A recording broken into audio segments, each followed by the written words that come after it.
that I may love what thou dost love, and do what thou wouldst do.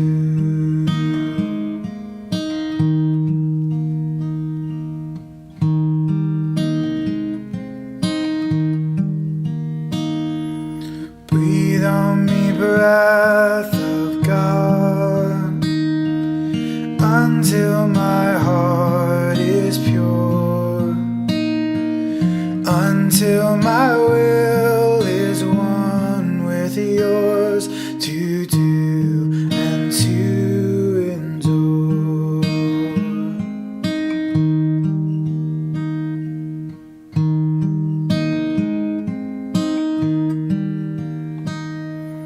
Breathe on me, breath of God, so shall I never die, but live with thee the perfect life of thine eternity.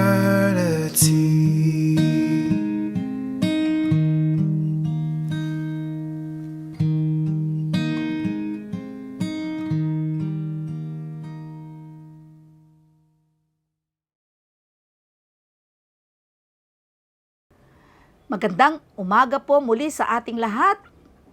Purihin ang Diyos. Ang inyong mga kasama sa umagang ito sa daily devotion ng St. Paul United Methodist Church, Reverend Fe Marcos Jacinto. Tayo'y manalangin. Panginoong Diyos, pinupuri ka namin at pinapasalamatan sa napakagandang umaga, sa pagkakataon upang kami, Panginoon, ay magpuri, pasalamatan ka at makinig ng iyong mabuting balita. Hayaan mo, O Diyos, ng iyong banal na Espiritu ang sumaamin ngayon.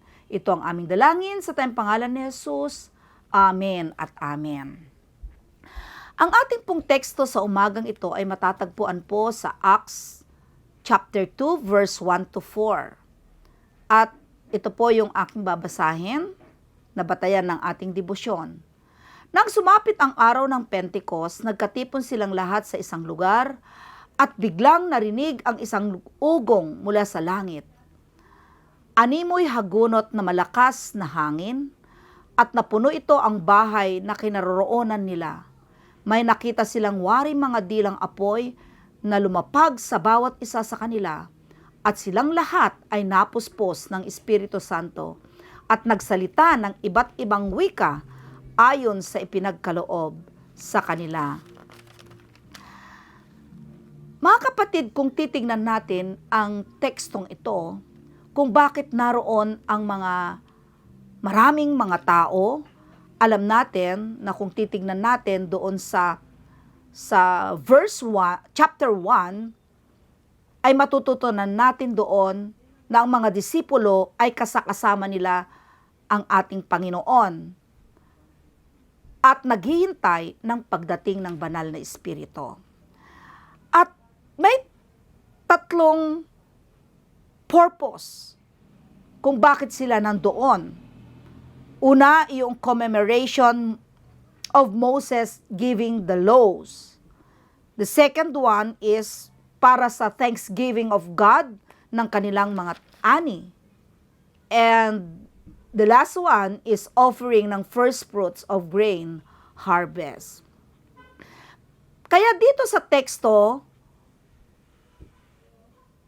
in chapter verse 2, kung titignan natin, sila na ngayon ay puspos silang lahat ng banal na Espiritu. Ang mga disipulo na nakipamuhay sa ating Panginoong Hesus, now the Holy Spirit have filled them with completely different thing. Naiiba na ang kanilang sitwasyon. Puspos sila ng banal na Espiritu. Kung titingnan natin mabuti mga kapatid, dito noon ay kasakasama nila ang Diyos, si Jesus. Sa pamagitan ngayon ng banal na Espiritu, ang kapangyarihan ng banal na Espiritu, ito naman ang kakaiba na meron na sila. Sa panahong ito, ang kasakasama na nila ay ang banal na Espiritu. Kakaiba ang karanasan ng mga alagad dito noon. Nung nakita nila ang pagbabago ng anyo ng palibot nang dumating ang kapangyarihan ng banal na Espiritu. Ganito ang ginawa ng mga alagad ng ating Panginoon. Naniwala sila sa kapangyarihan ng banal na Espiritu at super amazing talaga ang nangyari dito sa Acts 2. Yung fulfillment ng mula sa Jeremiah 31:33 ng ginawa ng ganito ang sinasabi. Ganito ang gagawin kong tipan sa Israel. Itatanim ko sa kanilang kalooban ang aking kautusan. Isulat ko sa kanilang mga puso. Ako'y magiging kanilang Diyos at sila ang magiging bayan ko. Ibig sabihin, lahat ng mananampalataya, hindi lamang sa mga alagad at mga tao doon sa Pentecost Day, pwedeng mapuspos ang banal na Espiritu ang mga tao, kundi maging ito sa kapanganakan ng iglesia sa buhay natin. This chapter 2 is the birth that we are living today. Nangyayari na rin sa ating mga buhay. Kaya nga, mababasa rin natin yung unang sermon ni Pedro. Kung paano kumilos ang banal na Espiritu sa kanyang buhay, na ang 3,000 katao comes to Jesus, saying, Yes! Yes, Lord Jesus Christ. Narito kami. Lumapit sila sa Diyos sa pagdinig nila doon sa kapangyarihan ng sermon ni Pedro. So meaning the Holy Spirit gave them the ability. So napaka mirakulo yung sitwasyon ng chapter 2 na ito, mga kapatid. Kung nangyari iyon sa mga tao, mangyayari rin sa ating kapanahunan. Paano natin malalaman na ang banal na Espiritu ay nasa ating mga buhay? Or yung Holy Spirit na yan, nasa ating pang-araw-araw na buhay. In 1 Corinthians 12:10-11, sinasabi doon, may pinagkalooban ng kapangyarihang gumawa ng kababalaghan, may pinagkalooban naman ng kahusayan ng pagpapahayag ng salita ng Diyos, at may pinagkalooban din ng kakayahang makakuha kung aling kaloob ang mula sa Espiritu, at kung atin ang mula sa masamang espiritu, may pinagkalooban ng kakayahang magsalita ng iba't ibang wika, at sa iba naman ay mapagpaliwanagan yon.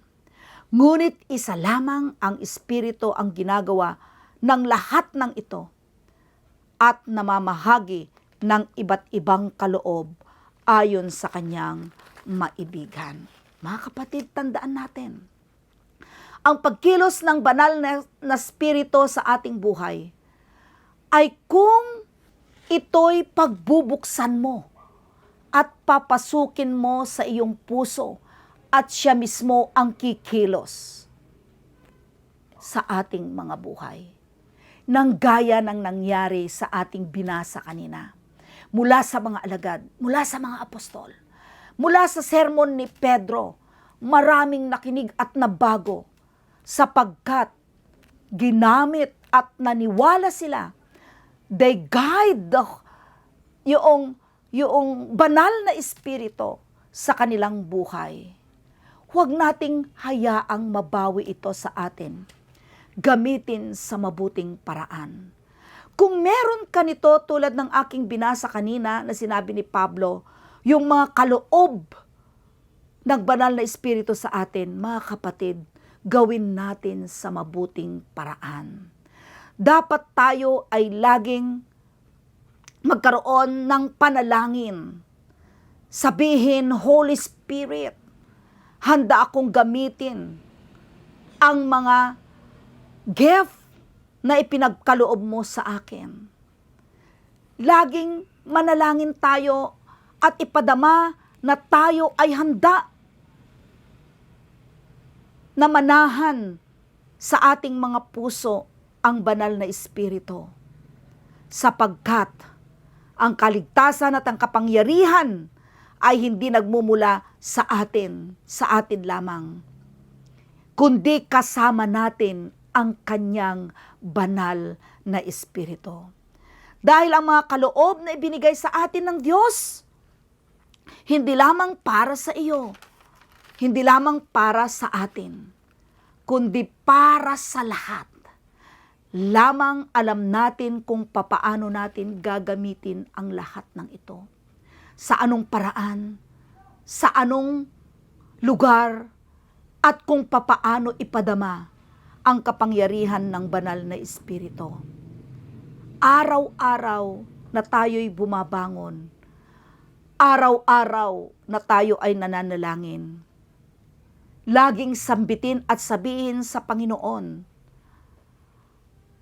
puspusin mo ako lagi ng iyong banal na Espiritu. Ipanalangin sa Diyos na sabing, lumakad tayo ayon sa kanyang ibinigay na kaloob, the gift of the Spirit, na nasa atin na. Kaya lamang minsan mga kapatid, nakakaligtaan nating gamitin ito. Hindi natin alam mga kapatid kung ano ang mangyayari sa ating buhay.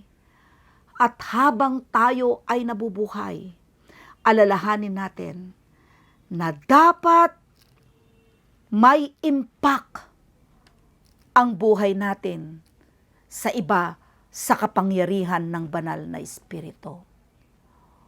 Walk in the power of the Holy Spirit. God will be given to us, entrusted on us, and use it sa mabuti at magandang kaparaanan.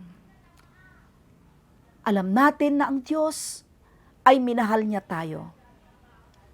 At we are very thankful on that because yung entrusted ng banal na Espiritu sa atin, that we are continued to praying that we walk with the power of that Holy Spirit, that we would know the gift that He gave it to us. The gift of the Holy Spirit help us to walk, help us to glorify Him, not ourselves, but to glorify our Lord Jesus Christ. We thank you so much for the disciples na tumanggap ng banal na Espiritu at ginamit nila sa mabuti at sa maayos na kaparaanan. And through the sermon of Peter, na puspos ng kapangyarihan ng banal na Espiritu, nagtagumpay, marami ang nakinig, marami ang bumalik at nag-glorify sa ating Panginoon because of that power of the Holy Spirit.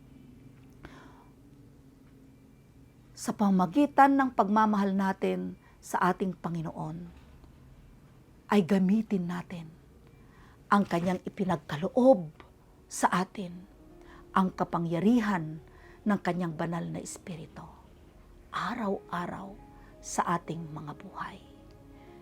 Ngayon mga kapatid, ang hamon sa atin, kailan mo ginamit ang kapangyarihang kaloob ng Diyos sa iyong buhay? The gift of the Spirit given unto you, use it for the glory of God. In the name of the Father, the Son, and of the Holy Spirit. Amen at amen. Tayo'y manalangin.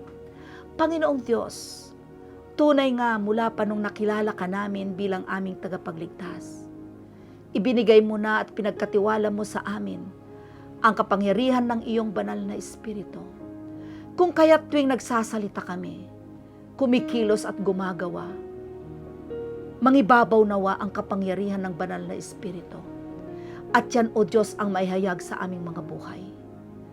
Upang tanggapin din kami, tanggapin ang mabuting balita mula sa amin, ang mga taong nakakakarinig sa amin. Panginoon, nagtagumpay ang mga disipulo mo. Nagtagumpay sila sa pamaraan ng iyong banal na Espiritu na kasakasama nila.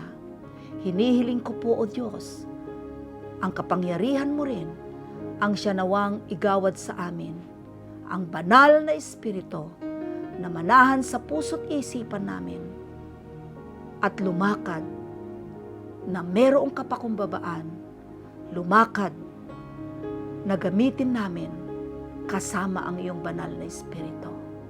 Salamat sa umagang ito at tatahakin namin, Panginoon, ang aming mga responsibilidad, ang aming mga gawaing pinagkaloob mo sa amin. Naway kasama namin ang iyong banal na Espiritu. Ito po, O Diyos, ang aming dalangin. Patawarin mo kami sa aming mga kasalanan. Amen at amen. Magandang umaga po sa ating lahat. God bless you all.